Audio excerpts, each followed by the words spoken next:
If you like the traditional sense of grinding in a video game and terror with your tartrazine, then you're going to love Sunset Overdrive. Following the current trend of developers not being asked to create a protagonist, Sunset Overdrive sees you playing as you, compromised from the world's largest collection of customisable gingers. A low-level employee of the Fizco Corporation, clearing up the trash at the unveiling event of their new drink, Overcharged Delirium XT. Unfortunately, it's untested and starts turning its consumers into juice-addictive mutants. So it's up to you to murder an entire city to let open the conspiracy of this evil drink before it's unleashed onto the world. Insert hilarious New Coke comparison reference here. Sunset Overdrive is essentially a cross between Crackdown and Jet Set Radio. You've got an open city to explore with lots of things to discover and find, luckily no bloody orbs this time, and lots of conveniently placed pipes and rails all over the place, which allow you to grind everywhere. There's also abandoned cars everywhere that act like trampolines for some reason, so you get to use these to get around the city as well. Unfortunately, the whole movement thing isn't as fluid as they want you to think.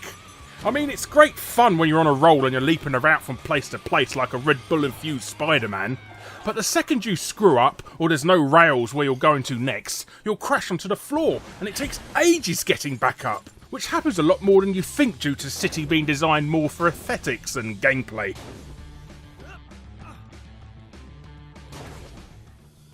It would have been okay if it had some sort of automatic flow, like controllable wall running a la Prototype, or even a more automatic system where you move around on walls as long as you're running. But as they are, the controls feel like they really could do with some refinement, as they feel extremely clunky. Of course there's a ton of weapons in the game, all consisting of the patented Insomniac Games wackiness, which is used to dispose of the hordes of Tango Men. You can also power these up by combining bouncing on cars and grinding. While the game wants you to jump all over the place shooting at enemies, most players just really grind back and forth on the same bit of railing until the enemies are dead, as it achieves the exact same result. Sunset Overdrive also includes a multiplayer too. While none of the modes are player versus player, you get lots of interesting team objectives, such as defending your base to blowing up an escaping blimp.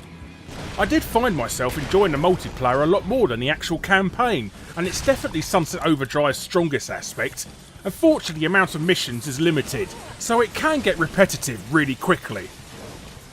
Overall, as pretty and visually dazzling as it looks, Sunset Overdrive feels like the actual mechanics side was a bit rushed out the door, possibly as there's fuck all original games coming out this year.